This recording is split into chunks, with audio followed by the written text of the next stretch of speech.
যা বাবা, শেষ পর্যন্ত যা হোক বাড়িতে ঢুকেছি তো। এবারের মালিক আহসানুল হক চৌধুরী, MLA।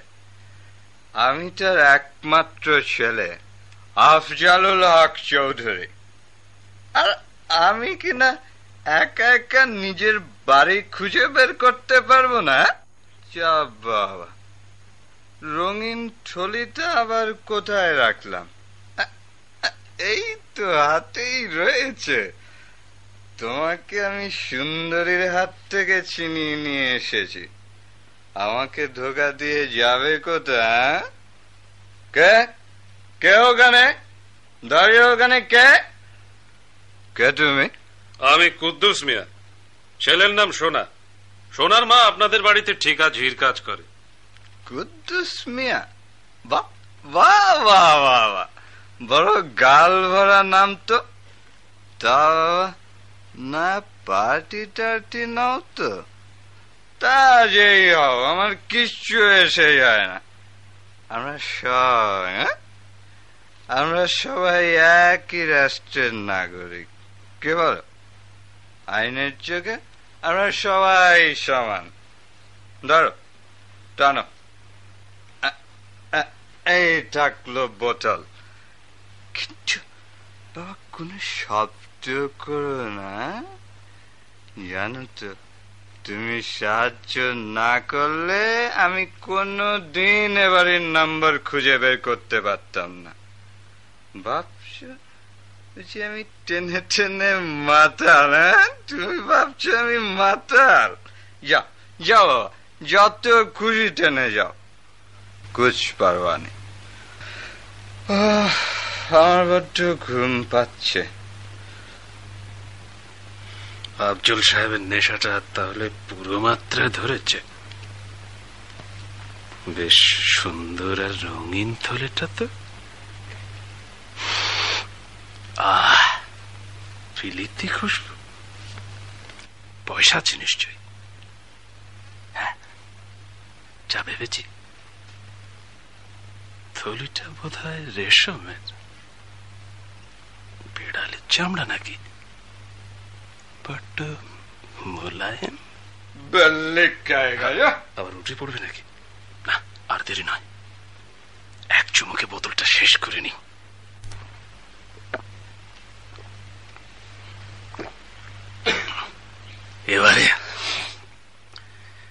এবারে আফজল সাহেব, তুমি সুন্দরীকে জব্দ করেছ, আমি আমি আমি তোমাকে জব্দ করলাম। তোমার রূপোর কৌটা, টাকার থলি নিয়ে চললাম। তুমি ঘুমাচ্ছ? ঘুমো, আমি চললাম।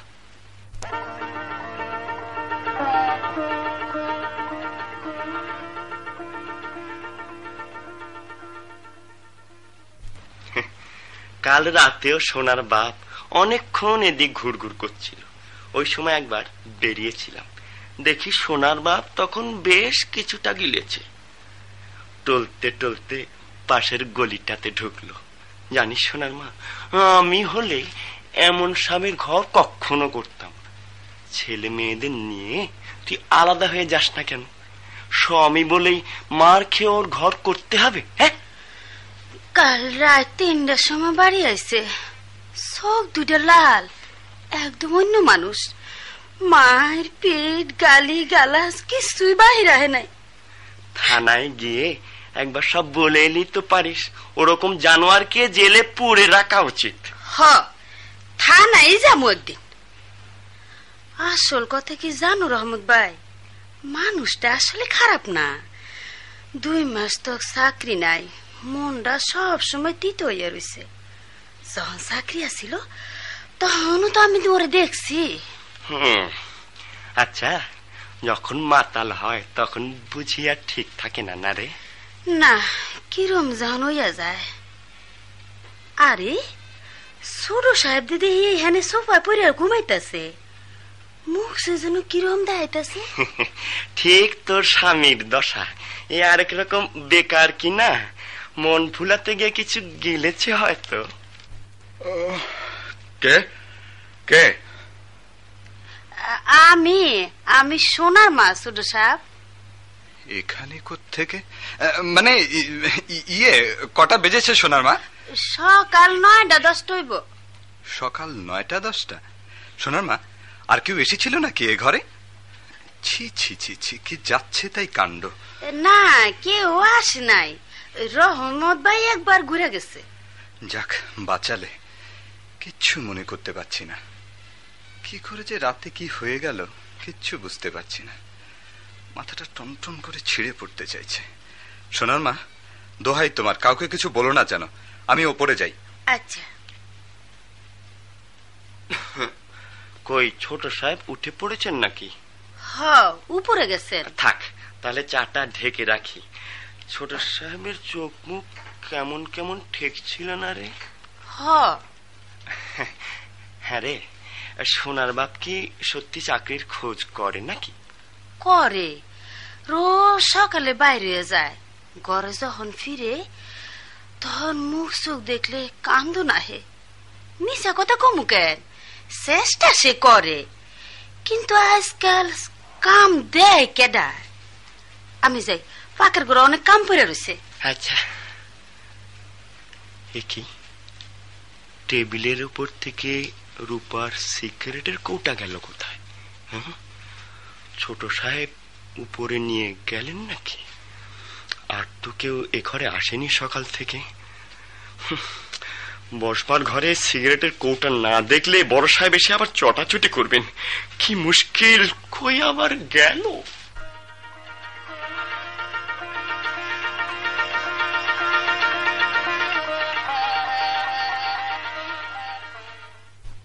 বুঝলে কিন্নি, দক্ষিণের চিনির কলে শ্রমিকরা আবার ধর্মঘট শুরু করেছে।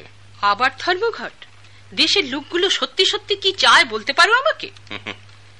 কালকের খবরের কাগজে একটা চিঠি উঠেছে, লেখাপড়া শিখে চাষাভুষোগুলোর মাথা বিগড়ে যাচ্ছে।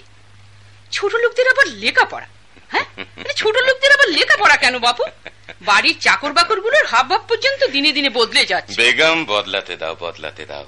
পরিবর্তনই তো জীবন, জীবনই হচ্ছে গিয়ে প্রগতি। বড় হুজুর, চিঠি। কার চিঠি দেখি?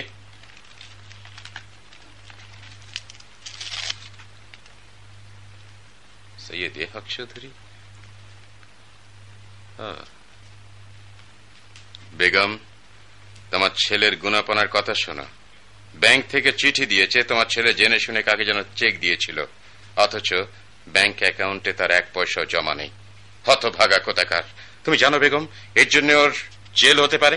যথেষ্ট বকেছ, বাচ্চা খেয়ে এবার একটু শান্তিতে চা খেতে দাও। তুমি ভাবতে পারো না বেগম, আমি না থাকলে ওর আজ কি দশা হতো। আমার ছেলে না হয়ে অন্য কোন সাধারণ লোকের সন্তান হলে এমন অপরাধ করলে সারা জীবন ধরে জেলে পস্তাতে হতো। এই যে আফজাল, বসে এখানে। না তোমার চিঠি। আশ্চর্য, 3 দিন তোমরা কি হয়ে যাচ্ছ বলো তো? জেনে শুনে মিথ্যে চেক। ছি ছি ছি, তোমাদের বয়সে এরকম কাণ্ড করা তো দূরে থাক, আমরা ভাবতেও পারতাম না। আমাদের বয়সে হয়তো দরকার পড়েনি কোনোদিন, টাকার কমতি তো ছিল না। থাক, আলোচনায় উত্তেজিত হওয়া আমার স্বভাব নয়।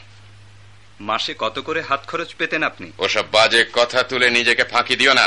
যে অপরাধ করেছো তার গুরুত্বটা উপলব্ধি করে লজ্জিত হতে চেষ্টা করো। আচ্ছা, অন্যায় করেছি এ কথা আমি অস্বীকার করেছি একবারও।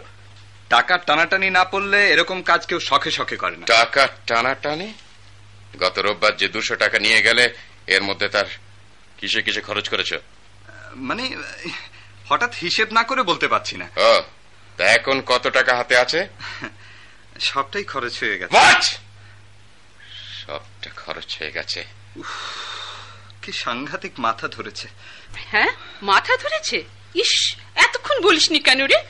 নতুন করে 1 পেয়ালা গরম চা নিয়ে আসতে বলবো বাবা? থাক, দরকার নেই, কিছু খেতে পারবো না। আহা মাথাটা বেচারা, ছিঁড়ে পড়তে চাইছে যেন। আহা বেচারা, এদিকে আয়, তুই এদিকে আয়, আমার সঙ্গে ওপরে আয় তো। এই একটুখানি বাম ঘষে দেবো, আয় আমার সঙ্গে আয়, দেখবি 10 মিনিটে সব ভালো হয়ে যাবে। চল। চলো মা। রহমত, এদিকে কাকে খুঁজছিস? জি, ছোট সাহেবকে খুঁজছিলাম। ছোট সাহেব কেন, কি দরকার? ওনার সাথে একজন দেখা করতে এসেছেন। ওনার সাথে একজন দেখা করতে এসেছেন? কিরকম একজন? মানে স্ত্রী লোক। স্ত্রী লোক? এই সাত সকালে ভদ্রমহিলা? হুজুর, সে আমি অত দেখে স্কুল কলেজের বলে মনে হলো। হবে হয়তো। কি চাই বলেছে কিছু? না। কোথায় বসতে দিয়েছিস? হল ঘরে। হল ঘরে? কিরকম মেয়ে না জেনে একেবারে হল ঘরে নিয়ে বসালি কেন? জিনিসপত্র সরিয়ে ফেললে তারপর?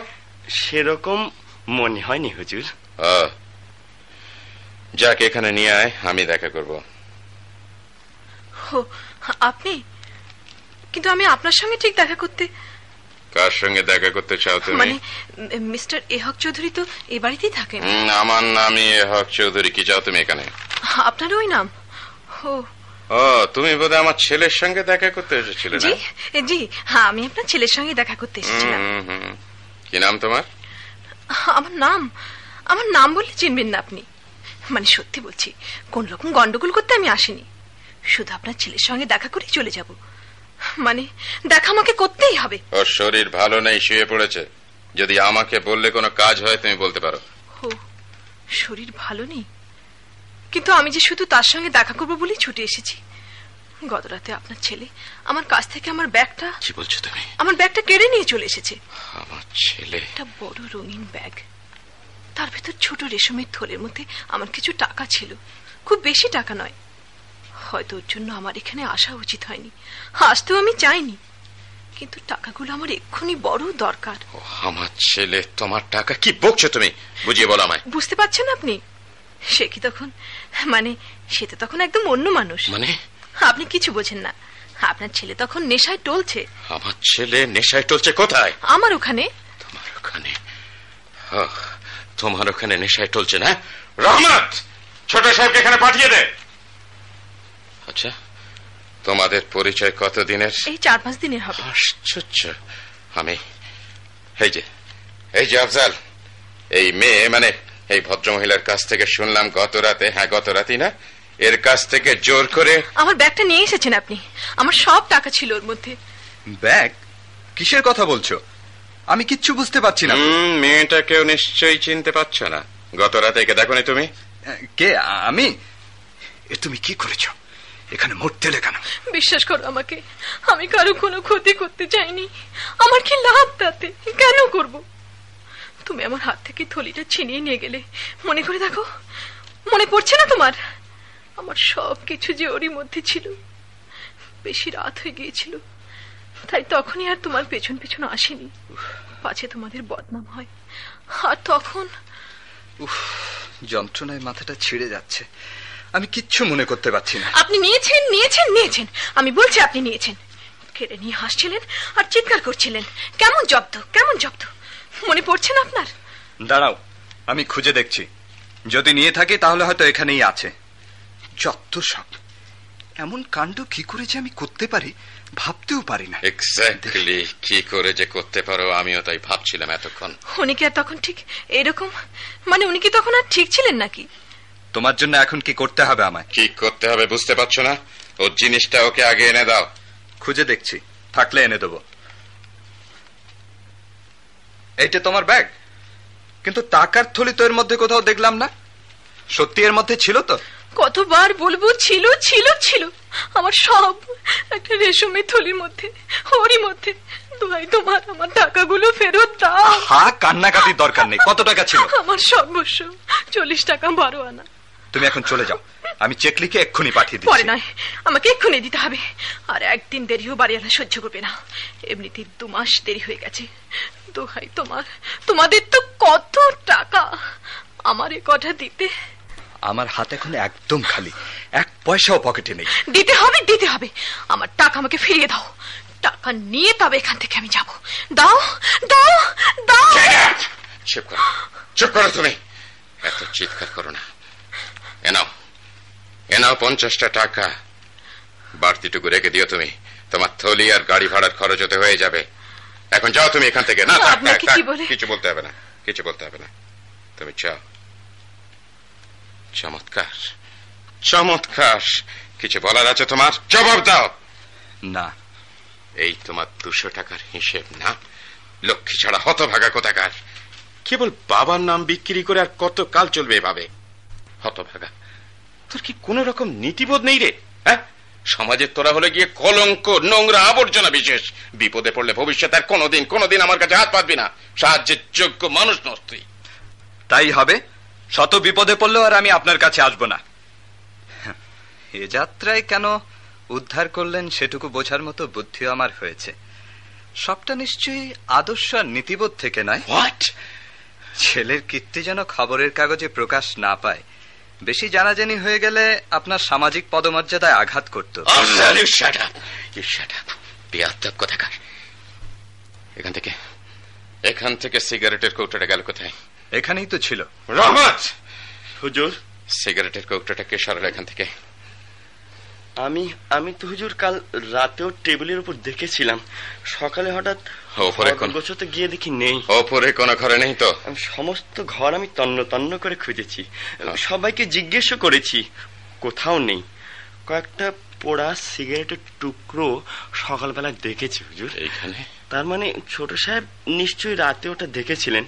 আমার ভয় হচ্ছে কেউ হয়তো সকালের দিকে ওটা চুরি। চুরি? চুরি? শুধু রূপোর কৌটাটা, আর কিছু খাওয়া যায়নি তো? ভালো করে দেখেছিস? জি হ্যাঁ, আর সবই ঠিক আছে। সকালে সব ভালো করে দেখেছিলি? দরজা জানালা কিছু খোলা ছিল না তো? জি না, ছোট সাহেব বোধহয় দরজাটা খোলা রেখে ঘুমিয়ে পড়েছিলেন। সকালবেলায় ঘরে কে কে এসেছিল? আমি আর সোনার মা। না না, এসব ভালো কথা নয়। ঘর থেকে এসব ছোটখাটো জিনিস উবে যাওয়া, না না, মোটেই ভালো কথা নয়। আফজাল, তোমার আম্মাকে একবার জিজ্ঞেস করে দেখো তো।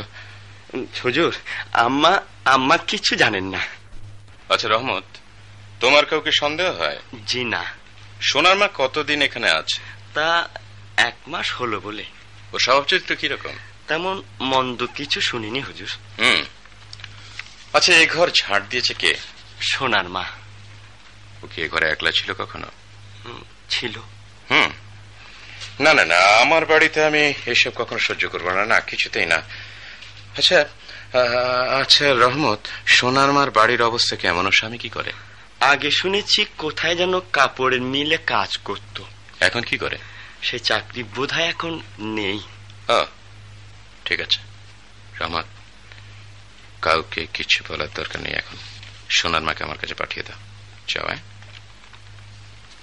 এই যে সোনার মা। আমারে ডাকছেন সাহেব? হ্যাঁ, মানে এই তোমার স্বামীর নাকি আজকাল কোনো চাকরি বাকরি নেই? অনেক দিন এসে নাই, চেষ্টা করতেছে। হ্যাঁ, তা পরিবারের কজন তোমরা? 5 জন, 3টে পোলা মাইয়া। ও আর কতটুকু বা চাল গেলে। হ্যাঁ, তা এই বড়টার বয়স কত? পোলাটার 9 বছর। কিছু করে? জি না, একদম পোলাপান। তা বুঝি তোমার রোজগারেই সবার পেট চলে? সোনার বাপের যখন চাকরি আছিল তখন কিছু অভাব ছিল না আমাগো। পোলা মায়ের ঘরে কত আদর করতো। আর আজকাল কাজ না পাইয়া কেমন যেন বদলাইয়া গেছে আজকাল। তা মানে তোমাদের বিয়ে হয়েছে কতদিন হবে? আজ 8 বছর। 8? কি বলছো সোনার মা? তোমার বড় ছেলের বয়সই তো বললে 9। মানে বিয়ের আগেই ওর সঙ্গে তোমার মানে থামো। মানে তা এখন তুমি থাকো কোথায় সোনার মা? এই বড় রাস্তাটা শেষে দক্ষিণ মোড়া যে বস্তি আছে, হে এনে একটা ছোট ঘর লইছি। মাসে 8 টাকা করে ভাড়া। 8 টাকা ভাড়া? তা ঠিক মতো ভাড়া দিতে পারছো তো? এই মাসের এখনো দিতে পারিনি সাহেব। যাকে এসব আলোচনা থাক। হ্যাঁ হ্যাঁ সোনার মা, তোমাকে আর একটা কথা জিজ্ঞেস করার জন্য ডেকেছিলাম বুঝলে। মানে একটা রূপোর কৌটো সকাল থেকে পাওয়া যাচ্ছে না বুঝলে। জি, আমি দেখিনি। না না না, তুমি মানে সামান্য জিনিস কিছু না, সিগারেটের একটা রূপোর কৌটা কোথাও পড়ে টড়ে থাকতে দেখেছো নাকি তাই বলছিলাম। দেখি নাই, যদি দেখি কোন হানে জানা মনে। আমি হন যাই সাহেব। এসো।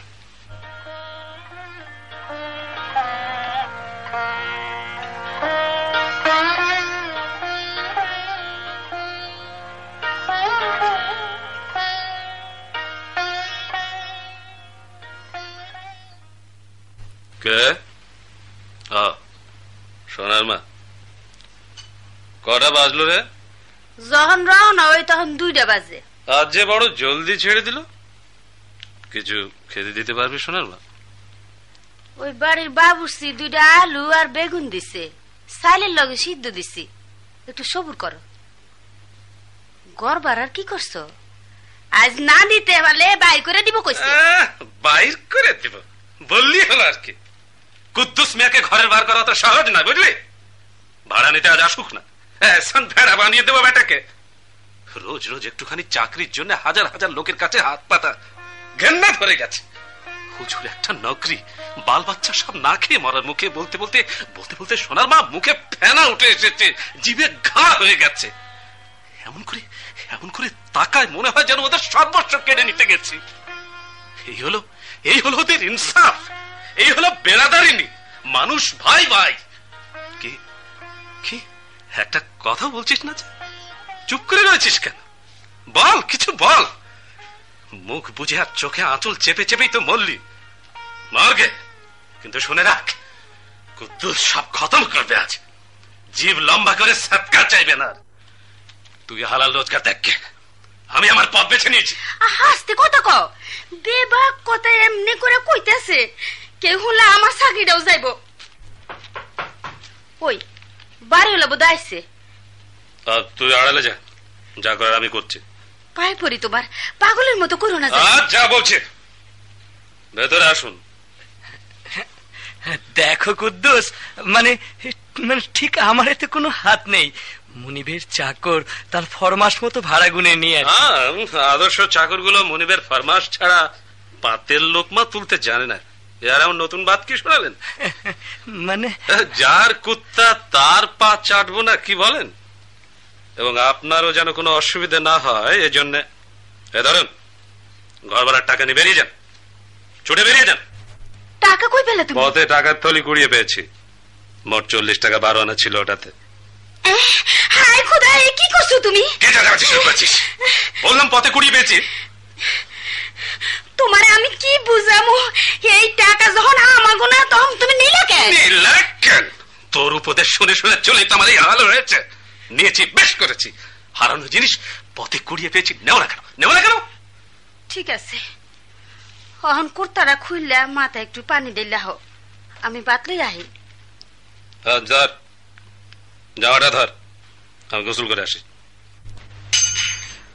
ও কি বললো তোমার জামার থন? আরে আমাকে সাহেবের উপর দিবে না? কি করছো তুমি? যাওয়ার সময় ওটা আমি এক্ষুনি খালে ফেলে দেবো। ওটা আমি লোভে পড়ে আনিনি। আমি ওটা এক্ষুনি ফেলে দেবো। নেশার ঘরে পকেটে পরিজন বলছি, দে। না না, আমি দিব না, এটা আমি এক্ষুনি ফেলে দিব। ভেতরে কে আছো? দরজা খোলো। ওই রূপার কৌটাটা আমার হাতে দাও দেখি। ঠিক নাম খোদাই করাই রয়েছে। আমি পুলিশের লোক। তোমার নামে কি সোনার মা? জি। আমার কাছে ওয়ারেন্ট আছে। সৈয়দ ইহাক চৌধুরী এমএলএ এর অভিযোগ মতে তোমাকে চুরির দায়ে আমি গ্রেফতার করলাম। কি কোন? আমি তো চুরি করছি না। পরের জিনিস কোনদিন আর দে নাই। এই রূপার ডিব্বের কথা আমি কিছু জানি না সাপ। সে বাড়িতে আজ সকালে তুমি ছিলে। যে ঘরে এটা ছিল সে ঘর তুমি ঝাড় দিয়েছিলে। তোমার ঘর থেকে এখন এটা বার হলো, আর তবু তুমি বলছো তুমি কিছুই জানো না। আমি চুরি করছি না, করলে মিথ্যা কথা কইতাম না। এটা এখানে এলো কি করে তাহলে? চলো।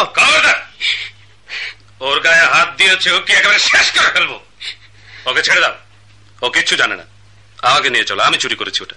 তোমার স্বামীটি লোক ভালো। হ্যাঁ, চলো। ওকে নিতে পারবে না আমি বলছি। আমি জ্যান্ত থাকতে তুমি ওকে নিতে পারবে না বলছি। ও কোনো অন্যায় করেনি। ওকে অযথা কষ্ট দিলে আমি তোমাকে খুন করে ফেলবো। ছেলে মানুষই করো না, অত উত্তেজিত হয়ে লাভ নেই। তাছাড়া মুখ সামলে কথা না বললে তুমিও বিপদে পড়ে যেতে পারো। এই চলো আমার সঙ্গে। আমি বলছি আমি চুরি করেছি, ও নয়। ছেড়ে দাও, ছেড়ে দাও বলছি। ভালো হবে না। মক্ক থাকা সাত করে নিজের বিপদ ডেকে আনলে। এই সে ভাই, ওকেও বেঁধে নিয়ে চলো। হুজুর, একজন পুলিশের লোক এসেছে, জরুরি কাজ, আপনার সঙ্গে দেখা করতে চায়। হ্যাঁ, রহমত ওকে এখানে নিয়ে যা। আচ্ছা, এই যে আসুন। দেখুন তো এই রূপার কৌটাটা চিনতে পারেন কিনা? এই তো সেই রূপার কৌটা। এই যে নাম খোদাই করা রয়েছে, চিনব না কেন? কি করে পেলেন? কোথায় পেলেন আপনি এটা?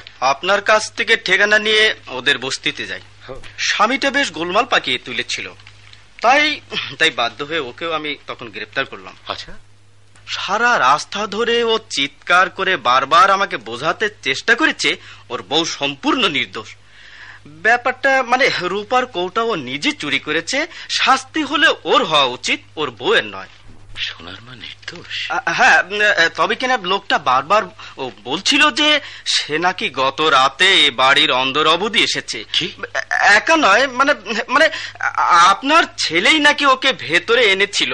মানে আপনার ছেলে আবার তখন ঠিক নেশার ঝোঁকে, মানে আপনার ছেলে ওকে ভেতরে এনে বসতে দেয়, কিছু তরল পদার্থ ওকে খেতে দেয়, সেই নেশার ঝোঁকেই নাকি ও রূপার কৌটা নিয়ে চলে যায়। চুরি সে করেনি। লোকটা কি প্রকাশ্য আদালতে, মানে সেখানে এগুলো কথা বলবে না? নিজেকে বাঁচাবার জন্য আদালতে এরকম একটা কিছুই হয়তো দাঁড় করাতে চেষ্টা করতে পারে, তবে এর মধ্যে কিছু সত্যও থাকতে পারে, সে হাকিম যা বোঝেন।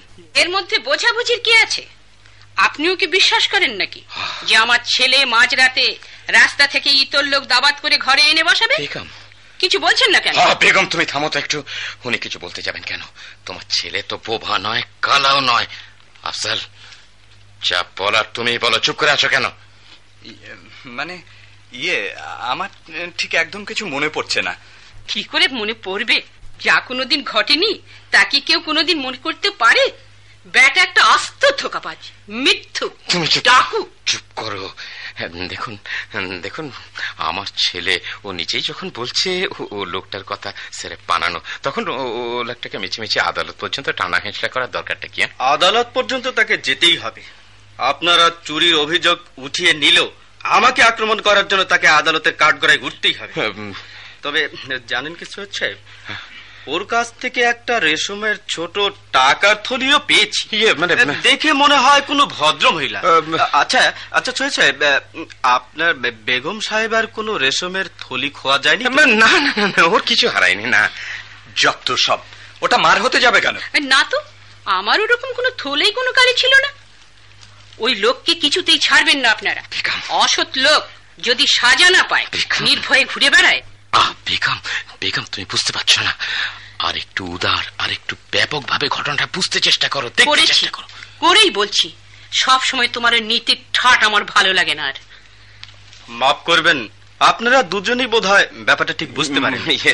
আপনারা তার বিরুদ্ধে চুরির অভিযোগ আনেন আর নাই আনেন, আমার সঙ্গে হাতাহাতি করার জন্য কাঠগড়ায় তাকে উঠতেই হবে। এটা আহাম্মক কথা। এবং তখন জেরায় সে রাতের কথা কিছু বেরিয়ে পড়তে পারে। নিশ্চয়ই নিশ্চয়ই, জাহান্নামে যাকো। আমার কি মানে, ওর বউটার জন্য একটু মায়া পড়েছিল, তাই ওকে বাঁচাতে চেয়েছিলাম। জাগে জাগে আইনের বিচার যা হবার তাই হবে। আমি এখন চলি সৈয়দ সাহেব। আর দেখুন, একজন ভালো উকিলের সঙ্গে আগে থেকে পরামর্শ করে রাখা ভালো। যদি তেমন কোনো বাজে কথা উঠেও যায়, সে ঠিক সামলে নেবে। আমি চলি এখন। আর হ্যাঁ, রূপার কোটাটা আমি নিয়ে গেলাম আদালতে, ওটা আবার আমাকে দেখাতে হবে কিনা। Thank you. চলি, খোদা হাফেজ। তোমাকে কতদিন বলেছি যে বাইরের কাজ দোহাই তোমার, আমাকে একলাটি করতে দাও, তবু তোমার সব জায়গায় নাক গলানো চাই। নিজের সর্দারি করে সবকিছু এমন ঘট পাকিয়ে দাও যে বেরিয়ে আসে কার সাধ্য। কিসের কথা বলছো? বুঝলাম না তো। বুঝলাম না তো? তুমি কিচ্ছু বোঝো না বেগম, কিচ্ছু বোঝো না। সেবা, দরদ, মানবতা জাহান্নামে যাক। তোমার ছেলে গতকাল মাঝরাতে সত্যি মাতাল হয়ে বাড়ি ফিরেছিল, সে খবর জানো? আব্বা, আফজাল, তুমি যা ভাবছো আম্মা, আমি সত্যি সেরকম নই। আমি মানে হঠাৎ একদিন বন্ধু বান্ধবের পাল্লায় পড়ে, মানে শহরে আজকাল ছেলেমেয়েরা বছরে এক আধবার ওরকম করেই, তাই বলে আমি একটা নেশাখোর এটাকেও বলতে পারবে না। তুমি বোধহয় ঠিক বুঝতে পারছো না আম্মা। চুপ কর আফজাল। আদালতে ওই বেটা আবার কতটা সত্য বলে, কতটা বানিয়ে বলে, তা পর্যন্ত বোঝবার উপায় নেই। তুই তো আবার গত রাত্রে একটা কথা মনে করতে পারছিস না, জানোয়ার কোথাকার। আমি ঘরে ঢুকেছি, তারপর কি যেন হয়েছিল। এই মনে রাখার মতো অবস্থা ওর ছিল না তখন। আবার এর মধ্যে সেই রেশমের থলিটাও এসে জুটেছে।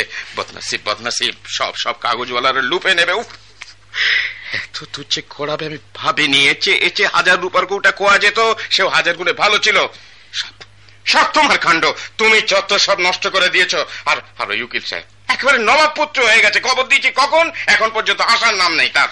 হুজুর, হ্যাঁ, উকিল সাহেব এসেছেন। আদাব, ভাবি সে ভালো আছেন?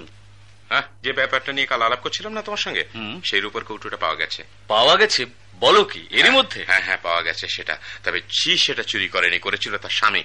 আর সে বেটা বলছে যে আমার এই সুপুত্রটি নাকি মাঝরাতে তাকে ঘরের ভেতর ডেকে নিয়ে আসেন। আচ্ছা, তোমার হয়তো হাসি পাচ্ছে উকিল, কিন্তু আমার রক্ত হিম হয়ে যাচ্ছে। আমার পুত্রের গত রাত্রের অন্য কীর্তিটার কথা তোমাকে আগেই বলেছি।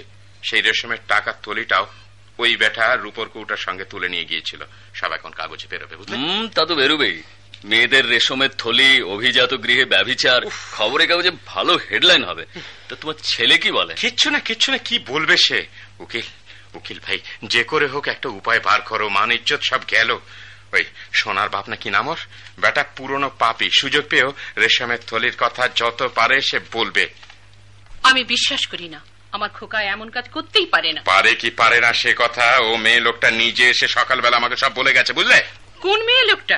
আস্পর্ধা তো কম নয় মেয়ে লোকটার। ওরকম মেয়ে লোক আমার বাড়িতে ঢুকলো কোন সাহসে? তোমরা কেউ আমাকে জানাওনি কেন তখন? হ্যাঁ, তোমরা কেউ তখন জানাওনি কেন ওনাকে? উকিল বলো, কিছু বলো এখন ওকে। আফজল, যে অবস্থাতেই থাকো ঘরে ঢুকে দরজা বন্ধ করতে নিশ্চয়ই ভুলে যাওনি তুমি? দরজা নাকি সারা রাত খোলাই ছিল। বাহ, চমৎকার। এরকম আরো 2-4টে খবর এখনো বাকি রয়েছে নাকি শুনতে? আচ্ছা, সত্যি সত্যি তুমি গত রাতে ঘুমিয়েছিলে কোথায়? বাইরের ঘরে, সোফার উপর। মানে সেখান থেকে সোফার উপর? বিছানায় গিয়ে শোয়ার মতো হুঁশও ছিল না তোমার? হতভাগা জানোয়ার কোথাকার! নিজের ঘরের দিকেও একবার যাওনি? না। গত রাতে কিছুই তো তোর মনে পড়ে না, কিন্তু এটা দেখছি তো স্পষ্ট মনে করতে পারছিস। আচ্ছা, গ্লাস কাউকে অফার করেছিলে বলে মনে হয়? তাই তো। একটা লোক দেখতে নোংরা, ক্ষুধার্ত, বেকার। আশ্চর্য, ঠিক। হ্যাঁ, এখন পরিষ্কার মনে পড়ছে। সব বাজে কথা। আর পারি না, তোমাদের পায়ে পড়ে আদালতে দাঁড়িয়ে কি বলতে হবে, আমাকে দিয়ে কি বলাতে চাও একটিবার আমাকে বলে দাও। আমরা সবাই চাই যে তুমি সত্য কথা বলো। বলবে যে এই লোকটাকে কোনোদিন তুমি বাড়িতে ঢুকতে দাওনি। আফজল, শোনো, তুমি কিছুই বলবে না। কিছু না বললে ভুল বলারও ভয় থাকে না। হয় লোকটা না হয় তার বউ চুরি করেছিল, তোমার সঙ্গে তার কোনো যোগাযোগ নেই, তুমি ঘুমোচ্ছিলে। দরকার হলে সোফাটার উপরে ঘুমোচ্ছিলে, তাতে কার কি? হ্যাঁ, এই বেশ, এই ভালো। দরজা খোলা রেখে দিয়ে যে আহাম্মুখী করেছিলে সেটা জাহির না করলেও চলবে। কালকেই আমাকে আদালতে দাঁড়াতে হবে? না, যেদিন তারিখ পড়বে সেদিন। ও, তাহলে আমি ঘুমাই। এবারও বড় সহজে ছাড়া পেয়ে গেল বদমাইশটা। ওর কিছু শিক্ষা হওয়া উচিত, বুঝলে উকিল? জানো আমি তখন কটা টাকা না দিয়ে দিলে মেয়েটা নিঘাত থানায় গিয়ে ওর বিরুদ্ধে ডায়েরি করিয়ে আসতো। এরকম একাত্র শিক্ষা ওর পাওয়া দরকার। টাকা থাকলে সময়ে সময় বেশ কাজে লাগে না? আমার কিন্তু এখন থেকে মনে হয় কি জানো, সত্যকে চাপা দিয়ে আমরা অন্যায় করছি। আমাদের উচিত আদালত থেকে সে চেষ্টা যথেষ্ট করা হবে। ঘাবড়িও না, যে পরিমাণ তদন্ত জেরা হবে তাতে কোনো সত্যই আর চেপে রাখা কঠিন হয়ে পড়বে। মানে উকিল আফজলকে জেরা করবে ওরা? সুযোগ পেলেই করবে। ওর বুদ্ধির উপর নির্ভর করতে হলেই হয়েছে আমাকে। দেখো উকিল, এই রেশমের থলির কথাটা কিছুতেই বেশি দূর উঠতে দেবে না, বুঝলে? এতটুকু না পারলে এতদিন মিছেই তুমি ওকালতি করছো বন্ধু। উকিল ভাই, একটা কাজ করলে হয় না? এই সোনার মা আর সোনার বাপ, এটা যে কত চরিত্রহীন, এটা হাকিমকে প্রথমেই জানিয়ে দিলে কেমন হয়? ও, আপনি বুঝি জানেন না, ওদের প্রথম ছেলেটা ওদের বিয়ে হবার আগে। তাতে কিছু এসে যায় না। এতে কিছু এসে যায় না? মানে আইনের চোখে কিচ্ছু এসে যায় না, কারণ এটা নিতান্তই ব্যক্তিগত ব্যাপার, যে কারো জীবনেই ঘটতে পারে। হাকিমের নিজের জীবনেও ঘটেছে কিনা কে জানে। দেখো উকিল, তোমার এইসব বাজে কথা দিয়ে আমাদের বলাবার চেষ্টা করছো, সব বাদ দাও তো। দেখো, আমি সব দায়িত্ব তোমার হাতে তুলে দিলাম। খোদা ভরসা। তুমি উঠছো কেন এখন? আরেক জায়গায় জরুরি ডাক পড়েছে। চলে ভাবি। আদাব। কেলেঙ্কারিটা বেশ ভালো রকমই হবে।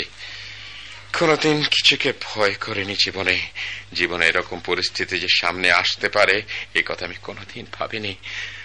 বেগম, দম যেন আমার বন্ধ হয়ে আসতে চাইছে, বুঝলে? আমি আর সহ্য করতে পারবো না। দোহাই তোমার, যেমন করে পারো এ মামলা মকদ্দমা মিটিয়ে ফেলো। তুমি ওদের একটা কিছু উপায় করে দাও। কিন্তু বেগম, কিছু করার আর উপায় নেই। সব আমাদের হাতের বাইরে চলে গেছে, বুঝলে?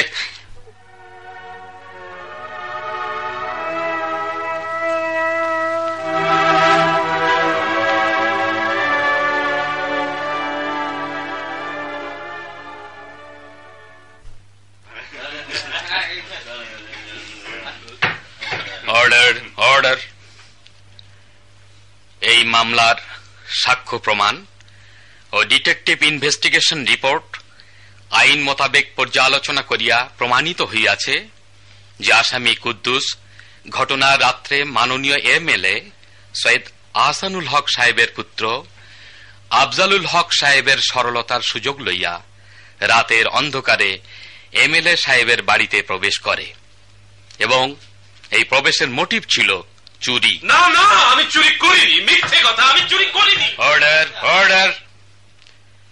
আসামি কুদ্দুস বাড়িতে প্রবেশের পর তার মোটিভ চরিতার্থ করার সুযোগে ছিল, কিন্তু আফজালুল হক সাহেবের উপস্থিতি তার সেই সুযোগ ব্যর্থ করে। আসামির বড় দাঁও নষ্ট হওয়ায় আসামি হাতের কাছে পাওয়া অত্যন্ত মূল্যবান রূপার কৌটা আফজালুল হক সাহেবের অগোচরে পকেটস্থ করে।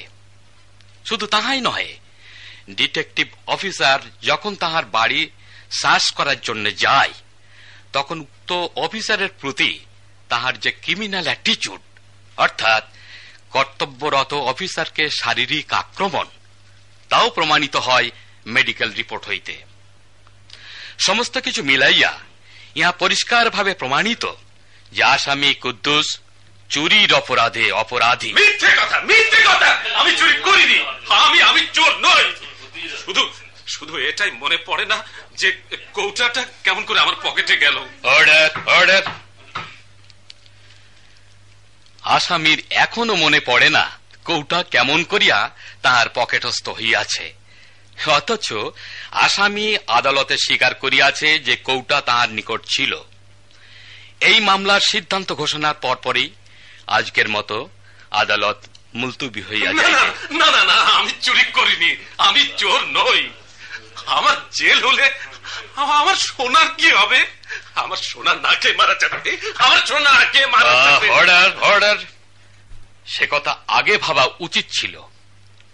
যাক, যেহেতু আসামি কুদ্দুসের এই ধরনের অপরাধ এই প্রথম এবং নেশাগ্রস্ত হওয়ার ফলে এই ধরনের অপরাধের সংগঠন এবং আসামি যেহেতু অনুশোচনায় ভুগিতেছে, তাই আদালত তার কৃত অপরাধের জন্য মৃদু শাস্তি প্রদান করিতেছে এবং আসামিকে 1 মাসের সশ্রম কারাদণ্ডের নির্দেশ দিতেছে। মানি না, মানি না তোমাদের ন্যায় বিচার। ন্যায় বিচার, সত্য বিচার, সব মিথ্যে। বিচারের নামে প্রহসন আমি মানি না। ওর কোনো অপরাধ নেই না? ও যে আরেকজনের ভ্যানিটি ব্যাগে নিয়ে এলো 40 টাকা শুদ্ধ, যে টাকা সেই গরিব বেচারি বহু কষ্টে উপার্জন করেছিল, ওর কোনো অপরাধ নেই না? ওর বিচার কে করবে? ওদের যে টাকা আছে, ওরা বিচার কিনতে পারে, তাই না?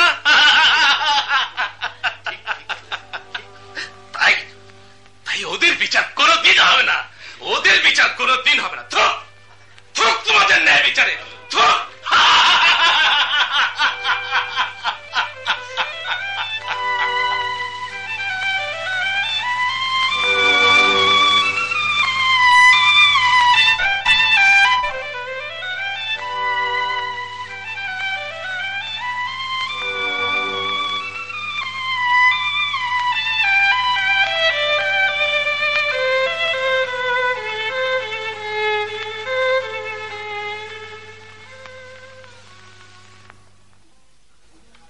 জন গলসওয়ার্দির কাহিনী অবলম্বনে রচিত রূপার কৌটা নাটকের অভিনয় এখানে শেষ হল। রচনা মুনির চৌধুরী।